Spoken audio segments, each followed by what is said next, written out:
అధ్యాయము 17వ వచనం. 2 కొరింథీయులకు రాసిన పత్రిక 3వ అధ్యాయం 17వ వచనం అండి. ప్రభు యొక్క ఆత్మ ఎక్కడ ఉండునో అక్కడే స్వాతంత్రం ఉండును. దేవునికి స్తోత్ర. ఈరోజు ఏంటండి స్పెషల్ మనకు తెలుసా? ఈ దినం ఏంటో? గణతంత్ర దినోత్సవం. 75 సంవత్సరాలు పూర్తి చేసుకొని 76వ సంవత్సరంలోనికి ఈ 76వ సంవత్సరం యొక్క గణతంత్ర సంవత్సరం ఈరోజు. మీ అందరికీ కూడా హ్యాపీ రిపబ్లిక్ డే. మరి మన మధ్యలో పిల్లలు, ఎప్పుడు కనపడే పిల్లలు ఏమయ్యారు, ఏంటి కనపడలేదని మీ ఎవరికి సందేహం రాలేదా? వారందరూ కూడా స్కూల్కి వెళ్ళి ఉన్నారు రిపబ్లిక్ డే సందర్భంగా. ఈ రోజున గణతంత్ర దినోత్సవం అనగా స్వాతంత్రం యొక్క ఉద్దేశం. ప్రియమైన దేవుని బిడ్డలారా, ఈ రోజున దేవుడు మనకు సిద్ధపరిచిన లేఖన భాగం ఏంటంటే ప్రభు యొక్క ఆత్మ ఎక్కడ నుండునో అక్కడ స్వాతంత్రం ఉంది. అసలు ఏంటండి ఈ స్వాతంత్రం అంటే?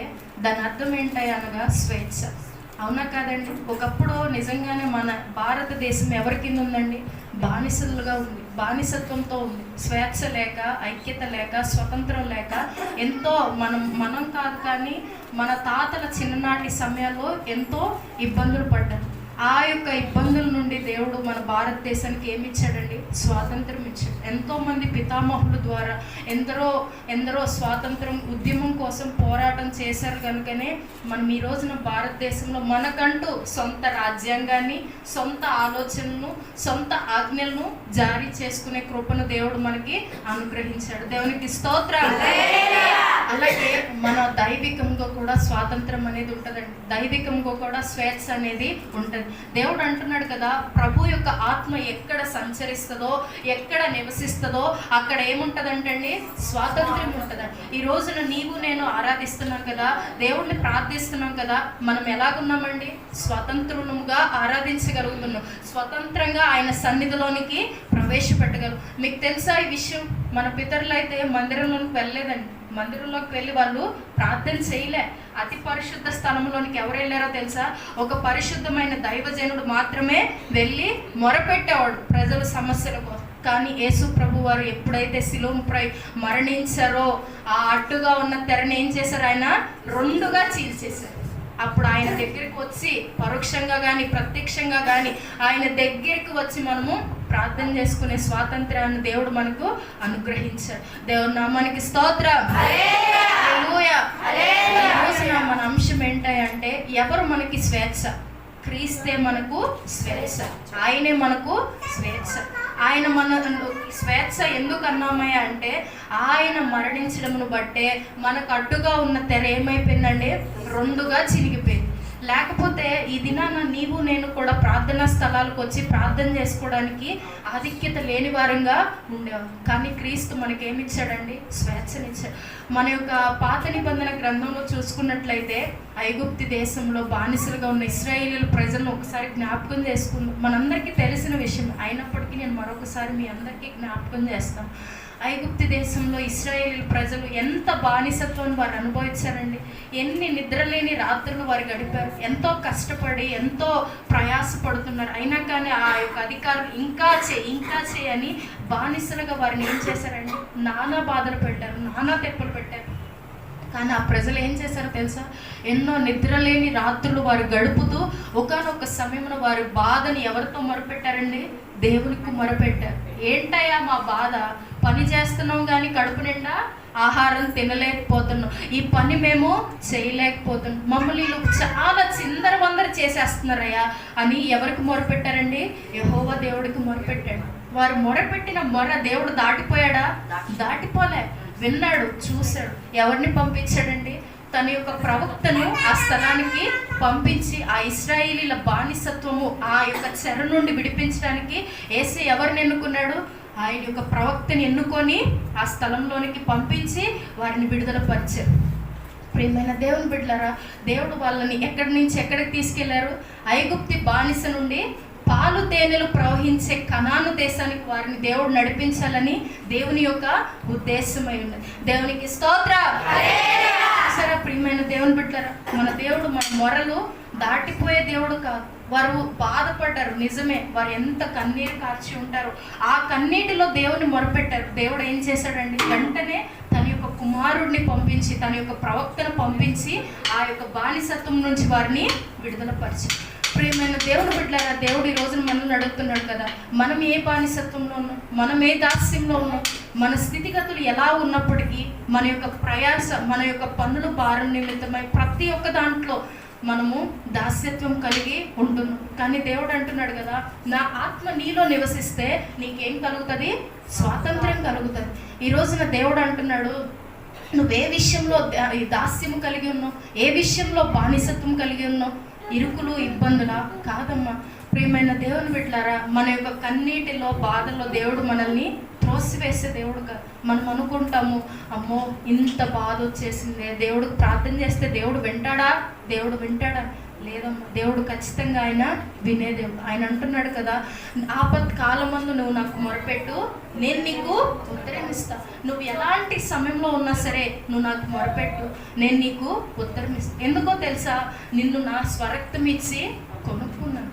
నిన్ను నా స్వరక్తం ఇచ్చి పాపము చేత, అపరాధముల చేత చచ్చిన వారే కొట్టుమిట్టాడుతుండగా దేవుడు వారికి ఏం చేశాడండి? పాప క్షమాపణ కలుగజేశాడు, పాప విముక్తిని కలుగజేశాడు. ఈ రోజున మనం ఇంతగా రక్షణ పొందామని నమ్ముతున్నామే, రక్షించబడ్డామని ఆనందిస్తున్నామే, దానికి కారణం ఎవరండి? ప్రధాన కారణం మన క్రీస్తే.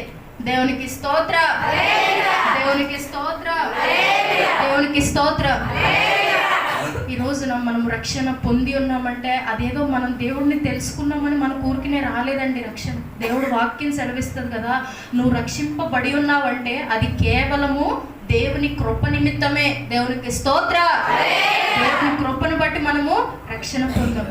రక్షణ లేకపోతే మనం ఎలా ఉండేవారమో తెలుసండి, ఇంకా ఇహలోకమైన ఆశలతోనే, పాపముతో, అపరాధముల చేత చచ్చిన వారిమే ఉండేవారు. అందుకనే దేవుడు ఏం చేశాడు తెలుసా? తన స్వరక్తాన్ని, తన శరీరంలో ఉన్న రక్తం అంతటిని కూడా నీ కొరకు, నా కొరకు ఆయన వెలగా చెల్లించి నిన్ను నన్ను కొనుక్కున్నాడు. పాప విమోచన మనకు కలుగజేశాడు, పాప విముక్తిని కూడా ఆయన మనకు కలుగజేశాడు. ప్రియమైన దేవుని బిడ్డలారా, దేవుడు అంటున్నాడు కదా, నువ్వు ఏ విషయంలో బానిసగా ఉన్నావమ్మా, ఇన్ని నేను చేశాను కదా, ఇన్ని నీకు నీ ఆటంకాలను, నీ ఇబ్బందులను అన్నిటినీ నేను తొలగించేశా. ఒకప్పుడు నువ్వు ఉన్న స్థితిని నేను మార్చివేశా, అయినా ఇంకా నువ్వు ఏ స్థితిలో, ఏ స్థితికి నువ్వు బానిసగా ఉన్నావు అని దేవుడు అడుగుతున్నాడు. ఈ ఉదయకాల సమయంలో దేవుని సన్నిధిలో మనకు మనం పరిశీలన చేసుకుంటాం. నిజమే, ఏ విషయాల్లో మనం బానిసలుగా ఉన్నాం? సెల్ ఫోన్స్కా, లేకపోతే డ్యూటీస్కా, లేకపోతే పనులుగా, దేనికి మనము దాస్యం కలిగి దేవుడు అంటున్నాడు కదా, అవేవి ముఖ్యం కాదంటాడు. దేవుని వాక్యం సెలవిస్తుంది, ఈ లోకంలో అంట మనం ఎంత ప్రయాసపడినా, ఎంత కష్టపడినా ఒకానొక సమయం ఏమైపోతుందో తెలుసా? ఆ కష్టం అంతా వ్యర్థమైపోతుంది. ప్రభు నిమిత్తము నువ్వు ప్రయాసపడిన ప్రయాస ఎన్నిటికీ వ్యర్థము కాదు. దేవుని కొరకు నువ్వు కనిపెట్టి నిలిచి ఉంటే నిరంతరం కూడా వారు నిలుస్తారు. దేవునికి స్తోత్రం. ఈరోజు మన స్థితిగతులను మనం ఆధారం చేసుకోకూడదండి.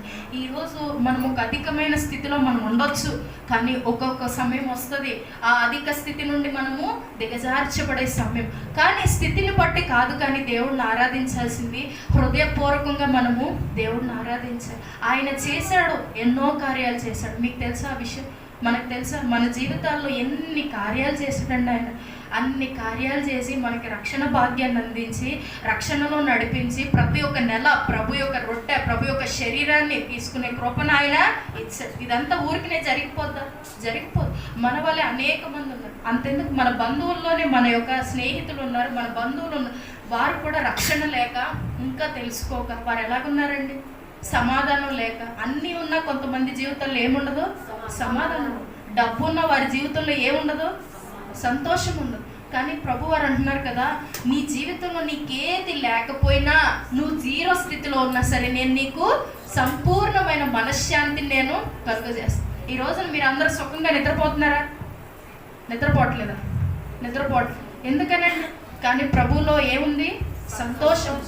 మనం ఎల్లప్పుడూ సంతోషింపదగిన విషయం ఏదయ్యా అంటే ప్రభువే. దేవునికి స్తోత్రం, దేవునికి స్తోత్రం. మన స్థితిని నిమిషాల్లో ఆయన కన్ను మూసి తెరిసే లోపు పరిస్థితులను ఆయన మార్చగలిగిన దేవునికి స్తోత్రం. నీ పరిస్థితులు, నీ ఇబ్బందులే నువ్వు పెద్దగా నీ కొట్టు మిట్టాడుతున్నావు అనుకో, అవే నీకు కనపడతాయి, ముందు జరిగేవి నీకు కనిపించు. దేవుడు అంటున్నాడు కదా, నీతిమంతునికి కలుగు ఆపదలు అనేకములు, కానీ వాటన్నిటి నుండి నేను తప్పిస్తాను. దేవునికి స్తోత్రం. మరొక మాట కూడా అంటున్నాడు ఆయన, వాగ్దానం చేసిన నేను నమ్మదగిన వాడని, నీతిమంతుడు. నేను మాట ఇచ్చి తప్పిపోయే దేవుడిని కాదు, నేను మాట ఇచ్చానంటే ఖచ్చితంగా దాన్ని నెరవేరుస్తాను. కానీ నువ్వేం చేయాలో తెలుసా? ఈ క్షణమున నువ్వు ప్రార్థన చేయ. ప్రభు ఆత్మ మనలో నివసిస్తుంది అని చెప్పుకుంటున్నాం, నిజమే, ప్రభువుని ఆరాధిస్తున్నాం. కానీ స్వాతంత్రం ఏది? మన భక్తి జీవితాల్లో స్వాతంత్రం ఏది? మనం ఇండిపెండెంట్గా వచ్చి దేవుని ఆరాధించగలుగుతున్నామా?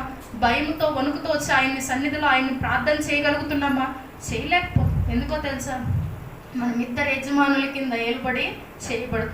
ఒకటి లోకం అయితే, ఒకటి భక్తి. ప్రియమైన దేవుని బిడ్డలారా, ఎవరైనా ఒక పనివాడు ఇద్దరు యజమానుల దగ్గర పని చేయగలడా? చెప్పండి. ఇహలోక పరంగా ఆలోచిద్దాం. ఎవరైనా ఒక పనివాడు ఇద్దరు యజమానుల కింద పని చేయగలడంటారా? చేయలేరు. ఒక యజమానుడి కింద నమ్మకంగా అతను పని చేయగలడు. కాబట్టి మనకి కూడా మన కళ్ళ ముందుంది రెండు విషయం, ఒకటి లోకము, ఒకటి భక్తి. మనం ఏం కావాలనుకుంటాం? లోకము, లోకాశలు, ధనాశ, అత్యాశ, జీవపుడం, శరీరాశ, నేత్రాశ, అవన్నీ కూడా దేంట్లో ఉన్నాయి? లోకంలో ఉన్నాయి. కానీ భక్తి జీవితంలో ఏమున్నాయా అంటే తగ్గింపు ఉంది. అనేకమైన విషయాలు నేర్చుకోవాల్సిన సందర్భాలు కూడా భక్తిలో ఉంటాయి. దేవునికి స్తోత్రం. దేవునికి స్తోత్రం. ఈరోజు దేవుడికి మనం ప్రార్థన చేయగలిగాల్సింది ఏంటో తెలుసా? స్వాతంత్రం పొందుకున్నామంటే కాదండి, మన స్థితిగతులు మార్చగలిగిన దేవుడిని హృదయపూర్వకంగా నువ్వు పిలవాలి, హృదయపూర్వకంగా ఆయన్ని ఆరాధించాలి. ఒక చిలక ఒక పంజరంలో ఉందనుకోండి, అది దానికి ఆ పంజరంలో ఉన్నంతసేపు ఆ యజమానుడు ఏమైనా పెడతాడు? దానికి ఏం పెట్టలేడు. అదే తను బయటకు వచ్చిందనుకోండి, తనకి ఏమవుతుంది? స్వేచ్ఛ, ఈజీగా ఎగిరేయవచ్చు, ఎక్కడ కావాలంటే అక్కడికి వెళ్ళిపోవచ్చు. కానీ దేవుడు వాక్యం చెప్తుంది, కొరింథీయులకు రాసిన పత్రికలో ఇంకో మాట ఉంది చూడండి, 10వ అధ్యాయం, 1 కొరింథీయులకు రాసిన పత్రిక 1వ అధ్యాయం 10వ వచనం 23. 1 కొరింథీయులకు రాసిన పత్రిక 10వ అధ్యాయము 23వ వచనం. మీ యందు కనికరము కలిగి ఉన్నందున నేను మరలా చదవండి. నా ప్రాణము తోడు నిన్ను దేవుణ్ణి సాక్షిగా పెట్టుచున్నాను. మీ విశ్వాసము మీద మేము ప్రభువులమని. 1 కొరింథీ పత్రిక 10వ అధ్యాయం 23వ వచనమండి. అన్ని విషయములందు నాకు స్వాతంత్రము కలదు, కానీ అన్నీయూ చేయదగినవి కావు. అన్నిటి యందు నాకు స్వాతంత్రము కలదు, కానీ అన్నీయూ క్షేమాభివృద్ధివి కలుగచేయు. దేవునికి స్తోత్రం. చూసారా ఇక్కడ దేవుని వాక్యం ఏమని చెప్తుందో? మనకంటే అన్ని విషయాల్లో ఏముందంటండి? స్వాతంత్రం. పక్షి బయటకు వస్తే దానికి ఏమొస్తుంది? స్వేచ్ఛ వస్తుంది. ఇష్టం వచ్చిన చోట్లకి అది వెళ్ళిపోతుంది. అదే ఒక యజమానుడి చేతి కింద ఉందనుకోండి, అతను ఏం చేస్తాడు? సురక్షితంగా ఎక్కడ ఎగరాలో, ఎక్కడ ఉంచాలో అక్కడే ఉంచుతాడు. అది ఒకవేళ ఆ పంజరం దాటి బయటకు వస్తే దాని ఇష్టమే కాదు, అది ఎటు వెళ్ళిపోతుందో తెలియదు. కానీ దేవుడు అంటున్నాడు కదా, నీకు అన్ని విషయాలలో కూడా స్వాతంత్రం ఉందంట. ఏముందంటండి? మనకి అన్ని విషయాల్లో స్వాతంత్రం ఉంది, కానీ అన్నీ చేయదగినవి కావు. మనకంట కొన్ని ఏం చేస్తాయో తెలుసా? క్షేమాన్ని కలుగచేయి. దేవుని ఆజ్ఞలు ఉన్నాయి, దేవుని ఆజ్ఞలు ఎందుకు మనకి స్వాతంత్రం ఉంది. వాటిని మనం అనుసరించాలని, వాటిని మనం పాటించాలని దేవుడు మనకి స్వాతంత్రం ఇచ్చాడు. అలా అని చెడు చేయమని మనకి స్వాతంత్రం ఇచ్చాడు, కానీ చేయకూడదు. దేవుడు ఏమని చెప్తున్నాడు అక్కడ చూడండి, 10వ అధ్యాయం 23వ వచనం. అన్నీ క్షేమాభివృద్ధివి కలుగచేయి. అన్నీ ఏం చేయవంటండి? క్షేమాభివృద్ధిని కలుగజేయి. మనల్ని పాపము నుంచి మనల్ని విడుదల చేసింది ఎవరు? దేవుని యొక్క రక్తం. అలాంటి ఆయనే చెప్తున్నాడు కదా, నేను మీకు స్వేచ్ఛనై ఉన్నాను, నేను మీకు ఫ్రీడమ్, నేను మీకు స్వాతంత్రాన్ని అనుగ్రహించా, ప్రతి విషయంలో ఇచ్చా. మీ కుటుంబ విషయాల్లోనే కానీ, బయట విషయాల్లోనే కానీ, నువ్వు జాబ్ చేసే ప్లేసెస్లోనే కానీ, ఎక్కడైనా సరే నేను నీకు ఏమి ఇచ్చాను అంటాడు ఆయన? స్వాతంత్రం ఇచ్చాను అంటాడు. కానీ అన్నీ చేయదగినవి కావంట, కొన్ని మాత్రమే మనకి మనం చేసేవచ్చు కదా, అన్నీ చేసేవచ్చు. దేవుడు అన్నిట్లో ఇచ్చేసాడు అనుకోండి, అది ఎవరికి నష్టం అండి? మనకే నష్టం. దేవుడు అంటున్నాడు కదా, అన్నీ నీకు క్షేమము కలుగజేయు, కొన్ని నీకు నష్టాన్ని కలుగజేస్తాయి, భయంకరమైన ఆపదలను నీకు కలుగజేస్తాయి. దేవునికి స్తోత్రం చెప్తామా? దేవునికి స్తోత్రం. ప్రియమైన దేవుని బిడ్డలారా, ఈ రోజున మనం ఆరాధిస్తున్నామే క్రీస్తు క్రీస్తు క్రీస్తు అంటున్నాం. ఆయన యొక్క రక్తములో మనం కడగబడి విమోచించబడి పరిశుద్ధులముగా నీతిమంతులముగా తీర్చిదిద్దబడ్డాము అంటే దానికి ప్రధాన కారణం ఏంటండి? మన పాపం అనేది శుద్ధి చేయబడుతుంది. ఇక బాప్తీసం తీసుకున్న వాళ్ళు పాపం చేయరా అండి? బాప్తీసం తీసుకున్న వాళ్ళు పాపం జోలికి వెళ్ళరా? దేవుడు ఏమంటున్నాడు? అన్నీ మీకు ఇచ్చాను, అన్నిట్లో నేను మీకు స్వాతంత్రం ఇచ్చాను, కానీ కొన్ని మాత్రమే మీరు చేయలేదు. కొన్ని చేసినే మీకు ఏమవుతుంది? అది నష్టాన్ని కలుగజేస్తుంది. ప్రియమైన దేవుని బిడ్డలారా, మన దేవుడు నీతిమంతుడండి, పరిశుద్ధుడు, ఎలాంటి పాపినైనా సరే ఆయన క్షమించగలడు, అంతటి కరుణామయుడు. కానీ కొన్ని విషయాల్లో మనం మరీ అతిగా వెళ్ళిపోయామనుకోండి పాపంలోనికి, దాని నుంచి మనకి ఏం కలగదు? విడుదల కలగదు. విడుదల రావాలి రావాలి రావాలి అని ప్రార్థన చేసినా ఏం రాదండి? విడుదల రాదు. ప్రియమైన దేవుని బిడ్డలారా, దేవుడు అంటున్నాడు కదా, ఒక చిలుక, ఒక పక్షికి ఎంత స్వేచ్ఛ ఉందో, కానీ అది అన్ని చోట్ల ఎగిరితే అది దానికి ఏం కలుగు చేస్తుంది? నష్టాన్ని కలుగు చేస్తుంది. అదే రీతిగా దేవుడు అంటున్నాడు, నువ్వు జీవించాలి, స్వాతంత్రంగా జీవించాలి, కానీ ఏ విషయాల్లో తెలుసా? ఆత్మఫలాలు కలిగి జీవించాలి, ఆత్మఫలాలు యందు మనసు పెట్టి జీవించాలి, ఆత్మవరాల కొరకు ప్రయాసపడాలి. ప్రియమైన దేవుని బిడ్డలారా, ఈ లోకంలో ఎంత ప్రయాసపడతామండి మనం, అన్ని విషయాల్లో ఏదైనా మనకు ఉచితంగా వచ్చేసిద్దా? ఏది రాదు.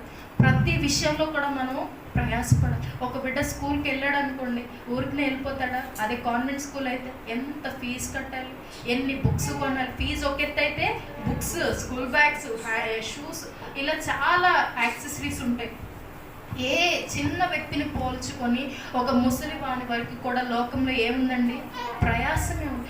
లోక ప్రయాస కొరకే అంత ఆశపడుతున్నామే, కానీ ప్రభు నిమిత్తం ప్రయాసపడటానికి ఎందుకండి మనం తగ్గించబడాలి? ప్రభు నిమిత్తము కూడా మనం అంతే ఇదిగా ప్రయాసపడాలి కదా. దేవుడు అంటున్నాడు కదా, ప్రయాసపడి భారం మోసుకున్న సమస్త జనులారా నా యొద్దకు రండి, నేను మీకేం కలుగు చేస్తాను? విశ్రాంతిని కలుగు చేస్తాను. విశ్రాంతి అంటే మన కష్టాలన్నీ తీర్చేస్తాడా? తీర్చడు. కష్టాల్లో విశ్రాంతి కలుగు చేస్తాడు, కష్టాల్లో విశ్రాంతి కలుగు చేస్తాడు. ఆయన అంటాడు యోహాను సువార్తలో, నేను శాంతి అయి ఉన్నాను, మీరు నా యొద్దకు వచ్చారనుకో శాంతి మూర్తులుగా మిమ్మల్ని చేస్తాను. ఎప్పుడండి? ఎప్పుడు చేస్తాడు? మనం ఆయన దగ్గరికి వెళ్ళాలి, ఆయనకి స్థానం ఇవ్వాలి, ఆయనకి ప్రధాన స్థానం అనేది మన జీవితాల్లో మనము ఇవ్వాలి. ప్రియమైన దేవుని బిడ్డలారా, దేవుడు చెప్పే ప్రతి ఒక్క నిర్ణయము కొన్నిసార్లు మనకి కఠినంగా అనిపించవచ్చు. కొన్నిసార్లు ఏమవుతుందో తెలుసా? మన జీవితాల్లో వచ్చే సమస్యలు మనల్ని ఇంక అసలు నేను ముందుకు వెళ్ళలేను, ఇంక ఇక్కడతో నా లైఫ్ ఎండ్ అయిపోయింది, ఇక నా జీవితం ఇక్కడతో ఆపేద్దాము అనుకుంటారు. కానీ దేవుడు అంటాడు, దాని వెనకమాల నేను దాచి ఉంచినది ఎంతో గొప్పదయా. నువ్వు అది గనక నువ్వు జయించగలిగితే నిన్ను ఎక్కడికి తీసుకెళ్తాడంటే దేవుడు ఘనమైన దానిలోనికి తీసుకెళ్తాడు. ఎప్పుడు కష్టాలే మనుషులు, పెద్దోళ్ళు అంటారు కదా, కొన్నాళ్ళు కష్టపడినా కొన్నాళ్ళు ఏమవుతావు? సుఖపడతావు అని.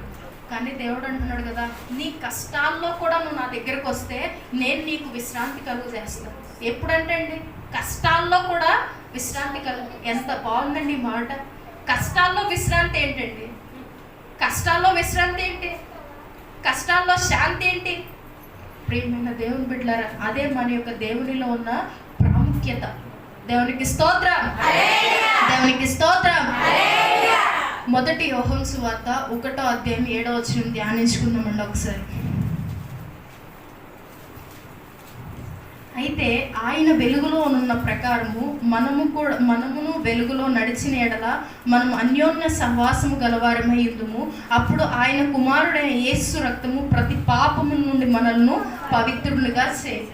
పవిత్రులుగా అంటే ఏంటండి? శుద్ధి చేస్తుంది. మన పాపం నుండి మనల్ని ఏం చేస్తుందంటే అండి?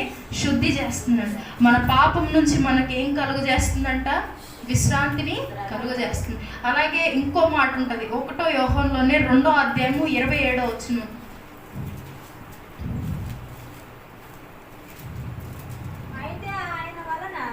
అయితే ఆయన వలన మీరు పొందిన అభిషేకం మీలో నిలిచి ఉన్నది గనుక ఎవడును బోధింపనక్కరలేదు. మీకు బోధింపనక్కరలేదు. ఆయన ఇచ్చిన అభిషేకము సత్యమే గాని అభిషేకము సత్యమే గాని అబద్ధము కాదు. అబద్ధము కాదు. అది అన్నిటిని గూర్చిన మీకు బోధించుచున్న ప్రకారము కాను ఆయన మీకు బోధించిన ప్రకారముగాను ఆయనలో మీరు నిలుచుచున్నారు. చాలండి. నిలుచుచున్నారు అనగా ఏంటండి? నిలిచి ఉన్నాం. ఎవరిలో నిలిచి ఉన్నామంట? క్రీస్తునందు నిలిచి ఉన్నాం. క్రీస్తునందు నిలిచి ఉంటే మనకి ఏ సంగతులు అవసరమో ఎవరు బయలుపరుస్తారండి? ప్రభు బయలుపరుస్తాడు. ప్రభు యొక్క ఆత్మ బయలుపరుస్తుంది. నమ్మిన వారు దేవునికి స్తోత్రం చెప్దాం. హల్లెలూయా. మన యొక్క పాపం నుండి శుద్ధి చేసేది ఆయన రక్తం అండి. ఈ రోజున ఆ రక్తాన్నే నువ్వు చులకనగా చూస్తున్నావేమో, ఆ రక్తాన్నే నువ్వు హీనంగా చూస్తున్నావేమో. కానీ నీకు తెలుసా, నీకు విమోచన కలుగజేసింది ఏంటయ్యా అంటే ఆ రక్తమే. నీకు పాప విముక్తిని కలుగజేసింది ఏంటో తెలుసా? ఆ యొక్క రక్తమే. నిన్ను కరుణతో, ఆ యొక్క రక్తం అనే కరుణతో నిన్ను ఏం చేశాడండి? దేవుడు కరుణించాడు. ఈ దినం అంటున్నాడు కదా, నువ్వు అన్ని విషయాల్లో ప్రయాసపడుతున్నావు, మంచిదే. అన్ని విషయాల్లో కష్టపడుతున్నావు, మంచిదే. కానీ నువ్వు నా దగ్గరికి రా, ఆ కష్టాల్లో కూడా నేను నీకు విశ్రాంతిని కలుగజేస్తాను. ఆ కష్టాల్లో కూడా నీకు ఎలా జీవించాలో నేను నీకు నేర్పిస్తాను. ఈరోజు విడుదల పొందాం, మేము విడుదల పొందాం అంటే కాదండి. విడుదల అనగా దేనికి సాదృశ్యమో తెలుసా? సంపూర్తి అయిన జీవితానికి సాదృశ్యం. ఈ రోజున ఎవరిలో సంపూర్తి అవ్వలే ఆ జీవితం. అందరిలో అసంపూర్తి. నాలో అయినా అసంపూర్తి, నీలో అయినా అసంపూర్తి.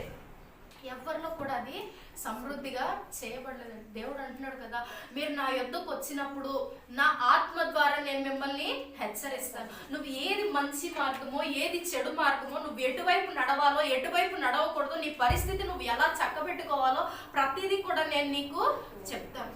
దేవునికి స్తోత్రం. ప్రతిదీ నేను నీకు బోధిస్తాను అంటాడు. దేవునికి స్తోత్రం చెప్తామా? స్తోత్రం. జీవించాల్సింది పాపానికి దాస్యులుగం కాదండి, దేవునికి మనము జీవించాలి, విధేయత కలిగి జీవించాలి. దేవునికి స్తోత్రం. దేవునికి స్తోత్రం. ప్రియమైన దేవుని బిడ్డలారా, దేవుడు అంటున్నాడు కదా, నువ్వు నా రక్తంతో కొనబడి నువ్వు నాకు ఇష్టంగా జీవిస్తున్నావా? ఎవరు జీవించట్లే. దేవుడు అంటాడు కదా, నీతిమంతుడు లేడు, ఒక్కడనో లేడు. ఎందుకు అంటున్నాడండి దేవుడు? ఎవరు నీతిమంతులుగా లేరు కదండి, మేమెందుకు నీతిగా జీవించాలనుకుంటున్నారా? నీతిగా జీవిస్తే మనకి ఏం దొరుకుతుందండి? శాశ్వత జీవం దొరుకుతుంది. ఇహలోకంలో దొరికిద్ది అది కాదు, పరలోకంలో అది మనకి దొరుకుతుంది. దేవునికి స్తోత్రం చెప్తాం. దేవునికి స్తోత్రం. గలతీ 5:13 చూద్దామండి. అసలు విడుదల అంటే ఏంటి? మనకు ఆ విడుదల గురించి ఎందుకు దేవుడు చెప్తున్నాడు? విడుదల ఎందుకు మనం విడుదల పరచబడాలి?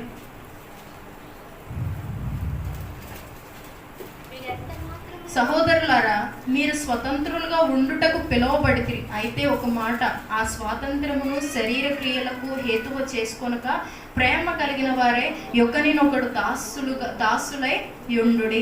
దేవునికి స్తోత్రం. ప్రియమైన దేవుని బిడ్డలారా, ఇక్కడ చూసారా దేవుడు ఏమని చెప్తున్నాడు? మనమంట స్వాతంత్రులుగా ఉండటానికే పిలువబడ్డామంట. అంటే మనం పాపంలో జీవించాలని అర్థం కాదండి. అది స్వాతంత్రంగా ఉండమన్నాడు కదా దేవుడు. అంటే పాపంలో జీవించాలని ఉద్దేశము కాదు, విడుదల పరచబడాలని. ఏంటండి? విడుదల పరచబడాలి. దేని నుంచి విడుదల పరచబడాలండి? పాపము నుంచి విడుదల పరచబడాలి. దేని నుంచి విడుదల పరచబడాలి? ఈ లోక ఆశల నుండి విడుదల పరచబడాలి. అక్కడ దేవుడు చెప్తున్నాడు చూసారా, శారీర క్రియలకు హేతువు చేసుకొనక ప్రేమ కలిగిన వారే ఒకరినొకడు దాసులై ఉండడు. ఏంటండి? శారీర క్రియలు అంటే శరీరాశలు, శరీర క్రియలు. శరీరానికి ఎన్ని ఆశలు ఉంటాయండి చూసారా? ఎన్ని కోరికలు ఉంటాయి, ఎన్ని తలంపులు ఉంటాయి, ఎన్ని ఆలోచనలు. మన మనసు ఎంత స్పీడ్గా ఆలోచించేసి తెలుసా? మనం ఇక్కడ కూర్చుంటున్నాం కానీ 4 రోజుల విషయాల్లో అయినా సరే ఇక్కడ ఆలోచించేయగలం. ఎందుకంటే మన మనసుకి అంత టాలెంట్. అవునా కాదా? నిజం చెప్పండి. అవునండి. ప్రియమైన దేవుని బిడ్డలారా, దేవుడు అంటున్నాడు కదా, నీకు స్వాతంత్రం ఇచ్చింది నువ్వు పాపంలో జీవించడానికి కాదు.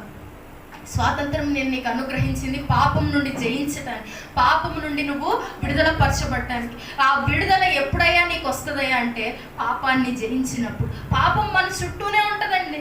పాపం మన దగ్గరే ఉంటుంది. అది ఎక్కడో వేరే ఊర్లో ఉండదు, మన దగ్గరే ఉంటుంది. చిన్న అబద్ధమే కదా, ఆడేసే. అబద్ధం ఆడేస్తే ఏమవుతావు? తప్పించుకోబడిపోతావు. ఆ యొక్క చిన్న సందర్భంలో ఆడేసి ఇంకా. కానీ దాని తదుపరి ఎన్ని అబద్ధాలు ఆడతామండి? ఒక అబద్ధం ఆడినాడు 1000 అబద్ధాల దాకా తీసుకెళ్ళిపోద్దంట. అబద్ధానికి ఉన్న పవర్ అలాంటిది. అవునా కదా? ఒకటే అనుకుంటాం చిన్న అబద్ధమేగా, పరిస్థితి ఎక్కువగా అవకుండా సద్దిమొనగైపోద్దిలే అనుకుంటాం. మళ్ళీ అదే పరిస్థితిని మనం ఇది ఎప్పుడైనా కదిముట్టించాం అనుకోండి, దానికి తోడు ఇంకో 4 అబద్ధాలు. కానీ దేవుడు అంటున్నాడు, చూసారా ఆ మాట ఎంత బాగుంది. మీరు స్వతంత్రులుగా ఉండటానికే పిలువబడ్డారమ్మా, కానీ అన్ని శరీర క్రియలను హేతువు చేసుకొని ఆ స్వతంత్రాన్ని నిరుపయోగం చేయదు. శరీర క్రియలను ఆధారం చేసుకోవద్దు. అసలు మీరు శరీర క్రియలను దాన్ని ఆధారం చేసుకోకుండా విడుదల పొందాలి. దేవునికి స్తోత్రం. ఆయన అంటున్నాడు, మీరు అన్ని విషయాల్లో స్వాతంత్రంగా పిలువబడతారు, స్వాతంత్రంగా ఉండటానికే పిలువబడ్డారు. కానీ మరి ముఖ్యంగా దేన్ని జయించాలి? పాపాన్ని జయించాలి. చిన్న శరీరాశ అయినా సరే మనము జయించాలి. దేవుడు చెప్తున్నాడు, ఆజ్ఞల్లో అనేకమైన ఆజ్ఞలను మనకి ఇచ్చి ఉన్నాడు. నిన్ను వల్లే నీ పొరుగు వారిని ప్రేమించాలన్నాడు. మన ఎదుటి వారిని ప్రేమించాలి. వారి లేని స్థితిలో ఉన్నారా? మనం ఉన్న స్థితిలో ఉన్నామా? వారిని మనం ఏం చేయాలి? ప్రేమించాలి. దేవుని వాక్యం అండి అది, దేవుని వాక్యం. మీరు స్వతంత్రులుగా పిలువబడితిరి, కానీ శరీర క్రియలను హేతువు చేసుకునిగా ఒకరినొకడు ప్రేమించుకొని ప్రేమ కలిగిన వారిగా జీవించండి. దేవునికి స్తోత్రం. ఆయన విడుదల చేసింది ఎందుకో తెలుసా? మనం ఇంకా పాపాలు చేయడానికి కాదు, ఇంకా తప్పులు చేయడానికి కాదు. ఆయన ఎందుకో తెలుసా? మనకి రక్షణ మార్గం అనుగ్రహించింది. హృదయపూర్వకంగా ఆయన్ని సేవించాలని, ఆయన్ని ఆరాధించాలని, ఆయన్ని గణపరచాలని. దేవునికి స్తోత్రం. ఈ రక్షణ భాగ్యం నీకు దొరికింది ఊరికినే కాదండి. దేవుడు నీ యందు ఒక ఆశ కలిగి ఉన్నాడు, ఒక ప్రణాళిక కలిగి ఉన్నాడు. ఒక వ్యక్తికి మనం ఇష్టపడి ఏమైనా గిఫ్ట్ ఇచ్చామనుకోండి, ఎందుకు ఇస్తామండి? మనం గిఫ్ట్ ఎందుకు ఇస్తాం? బహుమతి ఊరికినే ఇస్తామా? ఇవ్వం. దాని వెనకమాల మనం ఎంతో ఆలోచిస్తాం. లేదంటే వారి ఎదుటి నుంచి మనం ఏదైనా కోరుకుంటాం. నేను ఈ రోజున వారికి గిఫ్ట్ ఇస్తే రేపు నాకు వారు ఏదో ఒకటి చేస్తారు. అవునా కాదా? ప్రతి చిన్న విషయంలో కూడా నువ్వు ఇచ్చే దానిలో కూడా ఏదో ఒకటి ఆశిస్తున్నావే. మరి దేవుడు నీకు అంతటి భాగ్యం, అంతటి రక్షణ, ఎవరికి లేనిటువంటి రక్షణ భాగ్యాన్ని నీకు అందించాడంటే ఆయన నీ నుండి కోరుకోడండి, ఆయన నీ నుండి ఆశించడా? ఖచ్చితంగా దేవుడు ఆశిస్తాడు. ఏం ఆశిస్తున్నాడో తెలుసా? నిద్రపోవాలి. హల్లెలూయా చెప్పాలి. హల్లెలూయా. నిద్రపోకూడదు ఎవరు. అందరు దేవుని వాక్యాన్ని వినాలి. నిద్రపోవడానికి మనం దేవుని మందిరానికి రావట్లేదండి. నిద్రపోయే సమయం కూడా ఇది కాదు.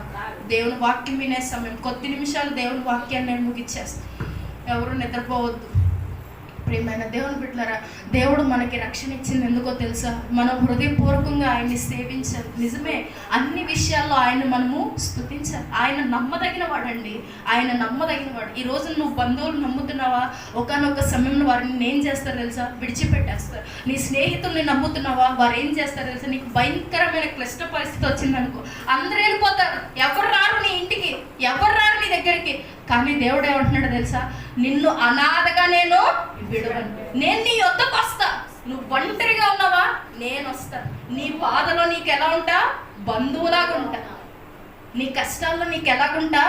స్నేహితుడిలా ఉంటా. నువ్వు అనుకుంటున్నావా ఈరోజు నన్ను ఎవ్వరూ ఆదరించట్లేదమ్మా, ఏదో ప్రార్థనకు వస్తున్నాను, ప్రార్థనకు వచ్చినంతసేపు ఆదరణ దొరుకుతుంది, మళ్ళీ ఇంటికి వెళ్ళినాక బాధ, కన్నీరు, దుఃఖం. కాదమ్మా, నువ్వు నిజంగా దేవుణ్ణి కనుక నమ్మితే, దేవుణ్ణి ఆరాధిస్తే ఆయన ఒంటరిగా విడిచిపెట్టే దేవుడు కాదు. మన దేవుడు ఏమని చెప్పాడు తెలుసా? యోహాను సువార్తలో, మిమ్మల్ని అనాథలుగా నేను విడిచిపెట్టను, మీ యొద్దకు నేను వస్తాను. చూసారా ఎంత మాట అండి. మన బాధల్లో కూడా ఆయన మనల్ని బంధువులాగా ఆదరిస్తారు. మనం అనుకుంటాం కొన్ని చీకటి సమయాలు, ఉపద్రవాలు లాంటి సమస్యలు మన జీవితంలో వచ్చి, ఏదైనా బంధువు వచ్చి నన్ను ఆదరిస్తే బాగుండు, ఎవరైనా వచ్చి నన్ను పలకరిస్తే బాగుండు అనుకుంటామా? అనుకుంటాం. మానవులుగా మన హృదయానికి ఆ టైంలో సంకోచించే ఆలోచన ఏంటండి? ఎవరైనా పలకరిస్తే బాగుండు. కానీ దేవుడు అంటున్నాడు కదా, మనుషులు నమ్ముకో, కానీ కొద్ది కాలమే నిన్ను ఏదో చూస్తారు, అన్నీ ఉన్నప్పుడు నిన్ను ప్రోత్సాహపరుస్తారు, ఎంకరేజ్ చేస్తారు. నువ్వు వదిరా, నువ్వు ఇదమ్మా, నువ్వు ఇది అంటారు.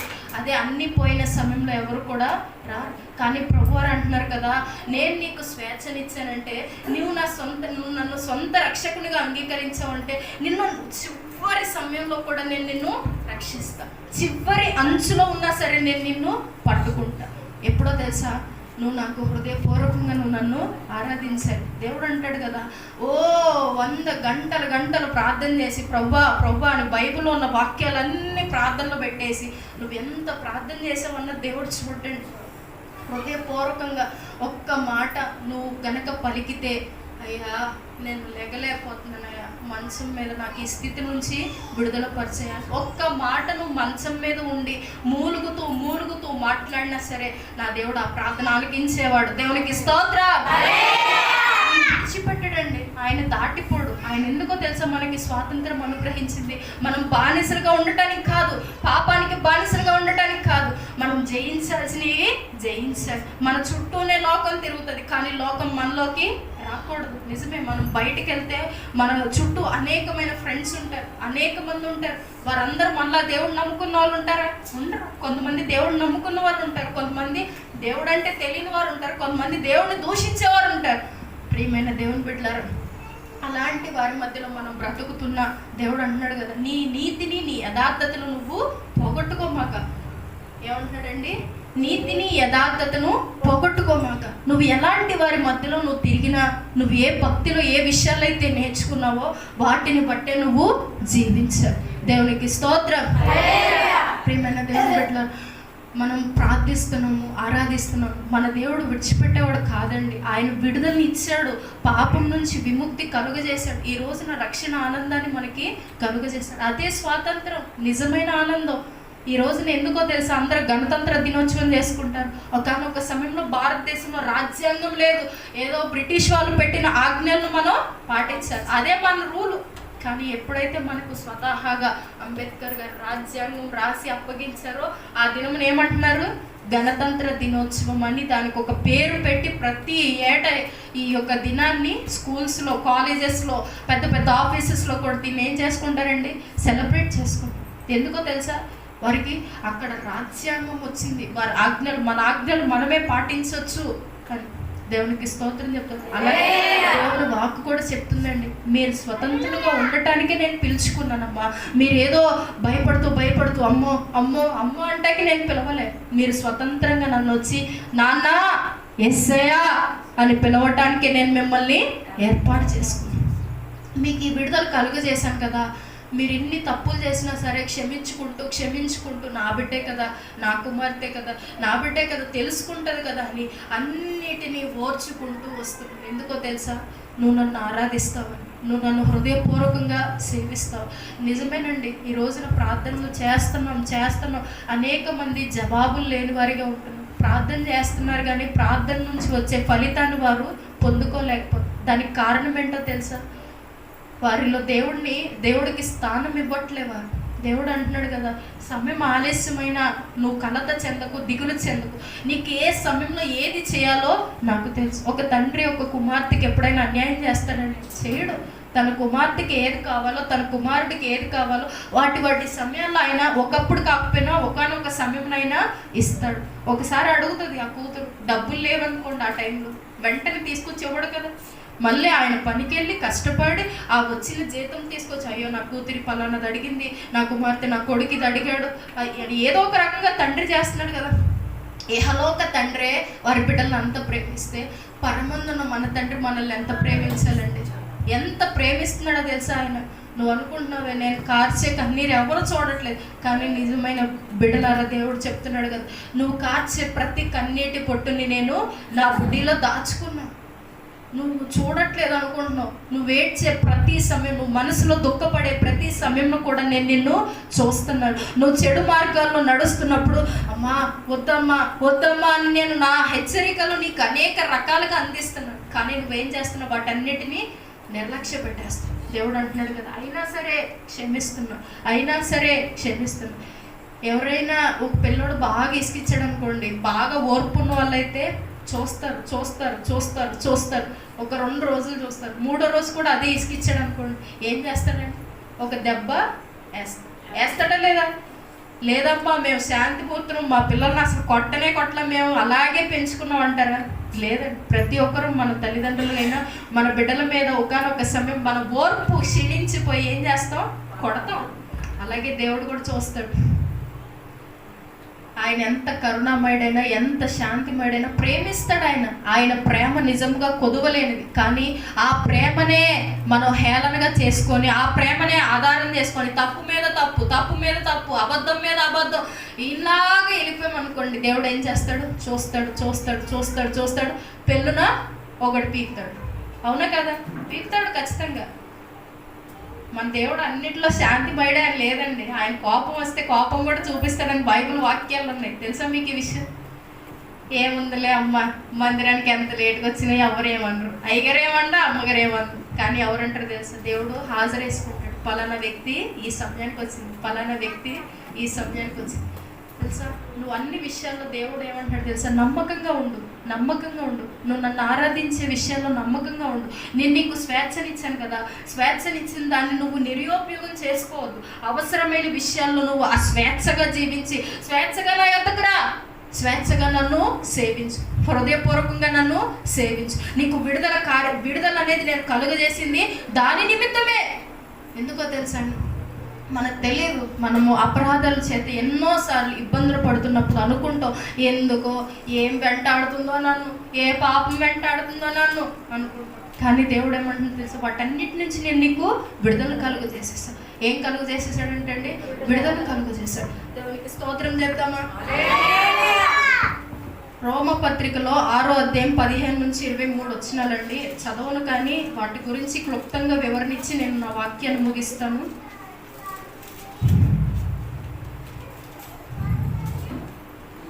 రోమపత్రిక 6వ అధ్యాయము 15 నుంచి 23 అండి. నేను చదువుతాను, ఎవరు మీరు వినండి జాగ్రత్తగా.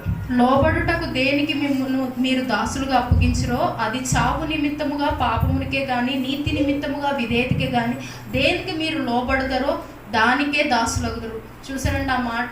మనమంట దేని విషయము ఒక పాపం చేయాలని డిసైడ్ చేసుకుంటే మనం ఏ యజమాని కింద ఉంటాం? పాపం అనే యజమాని కింద ఉంటాం. అదే నీతిగా జీవించాలని మనం కనుక నిర్ణయించుకుంటే దేని కింద ఉంటాం? నీతి కింద మనము ఉంటాం. ఒక వ్యక్తి ఇద్దరు వ్యక్తుల కింద పని చేయలేడు. ఒక వ్యక్తి కూడా 2 జీవితాలు కలిగి జీవించలేడు. పాపం చేసేవాడు దేవునికి లోబడలేడు, లోబడిన వాడు పాపము చేయలేడు. ప్రియమైన దేవుని బిడ్డలారా, పాపము కనుకే మనం డిసైడ్ చేసుకొని పాపం చేయాలనే ప్రేరేపించబడి పాపంలోనే బ్రతికామనుకోండి, దాని యొక్క ఫలితం ఏంటో తెలుసా? మరణం. మనల్ని అంటే అది నెమ్మదిగా ఎక్కడికి తీసుకెళ్ళిపోతుందో తెలుసా? నరకంలోనికి తీసుకెళ్ళిపోతుంది. పాపం వలన వచ్చి జీతము మరణం. పాపం చేస్తూ చేస్తూ చేస్తూ ఉన్నాం అనుకోండి, ఎక్కడికి వెళ్ళిపోతాం? మరణానికి వెళ్ళిపోతాం. అది దేవుడు అంటున్నాడు కదా, మీరు దేనికి లోబడతారో దానికే మీరు దాసులు అవుతారు. దాసులు అంటే ఏంటంటే స్వతహాగా అప్పగించేసుకోవడం, అంటే సొంతంగా మన యొక్క యజమానుడికి ఇష్టపూర్వకంగా అప్పగించుకోవడం. ప్రియమైన దేవుని బిడ్డలారా, నీతిగా జీవించాలని నీతికి కనుక మనం అప్పగించుకున్నాం అనుకోండి, ఆ నీతి మనల్ని ఎక్కడికి నడిపిస్తుందండి? శాశ్వత జీవానికి నడిపిస్తుంది. దేవునికి స్తోత్రం చెప్తామా? దేవునికి స్తోత్రం. ఈ రోజున ప్రశ్నించుకుందాం, మనం ఈ దేనికి దాసులుగా ఉన్నాం? దేనిలో మనం నడిపించబడుతున్నాం? పాపం ద్వారా దాసులుగా ఉంటే, పాపానికి దాసులుగా ఉంటే మనం ఎక్కడికి వెళ్ళిపోతామండి? నిత్య నరకాగ్నిలోనికి వెళ్ళిపోతాం. అదే నీతికి కనుక విధేయత కలిగి నీతి కలిగి జీవించామనుకోండి, దేనికి లోబడి ఉంటామండి? మనం శాశ్వత జీవానికి పొంది ఉంటాం. ఈ రోజున మనం ప్రార్థన చేస్తున్నాం చూసారు, ఈ ప్రార్థన అంతా ఎక్కడికి వెళ్ళాలని? నిత్య జీవం మనం సంపాదించాలని, నిత్య రాజ్యంలో మనము ఉండాలి. ప్రియమైన దేవుని పట్ల దేవుడు ఒక మాటలో తేల్చేశాడు, నువ్వు దేనికి లోబడితే దానికే నువ్వు దాసులు. నువ్వు నీతికి లోబడ్డావు అనుకో, నీతి మంత్రాలుగా నువ్వు దాసురాలు అవుతావు. అదే పాపానికి లోబడ్డావు అనుకో, పాపంతోనే నువ్వు ఏలుబడి చేస్తావు. ఇంకో మాట చదువుతామండి, అక్కడే నేను అది 5 వచనాలు ఒకసారి చెప్తానండి. 6వ అధ్యాయము 17, ఇప్పుడు చదివి మనం 17వ వచనం చదివి, అలాగే 18వ వచనం చూడండి. పాపము నుండి విమోచింపబడి నీతికి దాసులైతిరి, ఇందుకు దేవునికి స్తోత్రం. దేని నుంచి విడిపించబడ్డామంటండి? పాపం నుంచి విడిపించబడి నీతికి దాసులమయ్యామ. దాన్ని బట్టి ఎవరు స్తుతిస్తున్నారు? దేవునికి మహిమ, దేవునికి ఘనత. ఈ రోజున ఒక పాపి రక్షింపబడింది అనుకోండి, అది ఈ లోకంలో మనుషులకి ఘనత కాదు, దేవునికి ఘనత, దేవునికి నిత్య మహిమ. దేవునికి స్తోత్రం. అలాగే ఇంకో మాట చూద్దాం, మీ శరీర బలహీనతను బట్టి మనుష్యరుతిగా మాట్లాడుచున్నారు.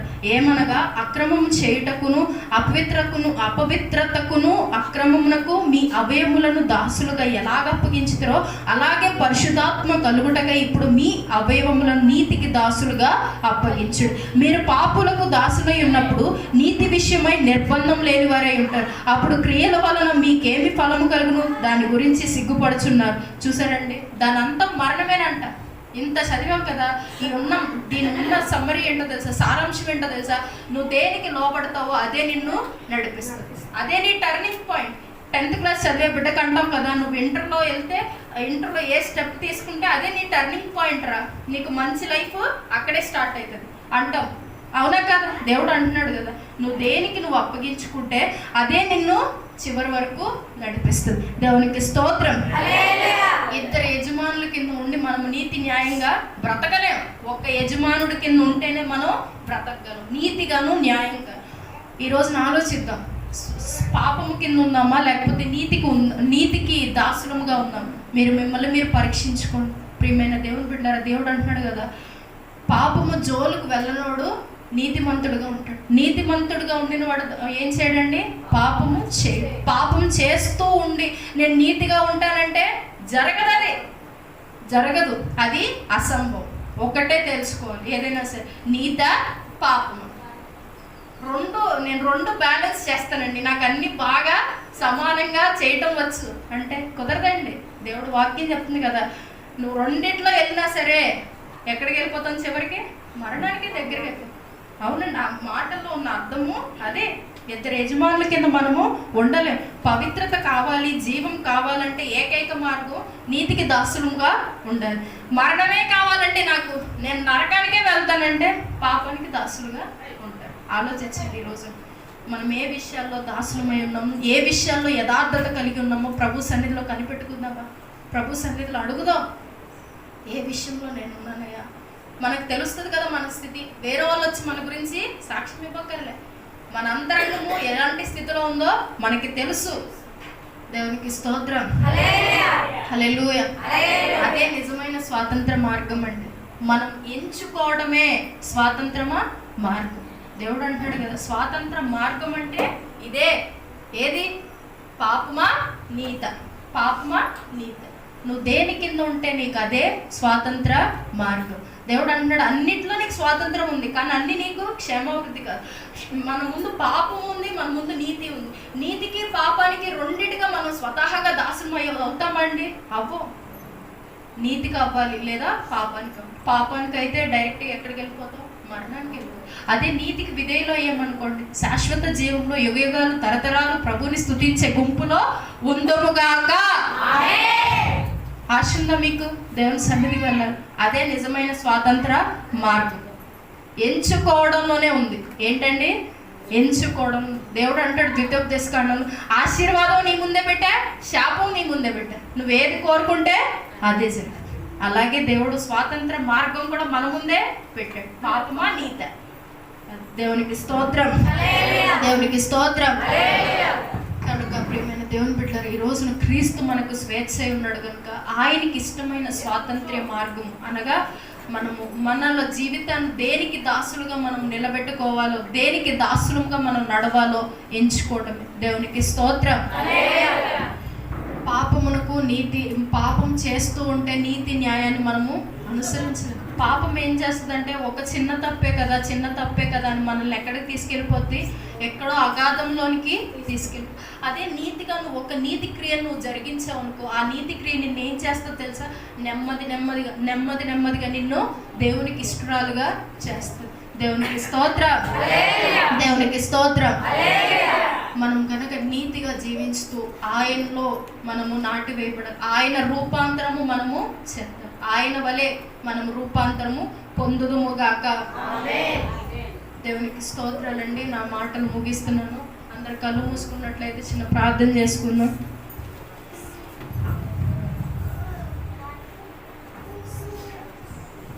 స్తోత్రాలు. ప్రతి ఒక్క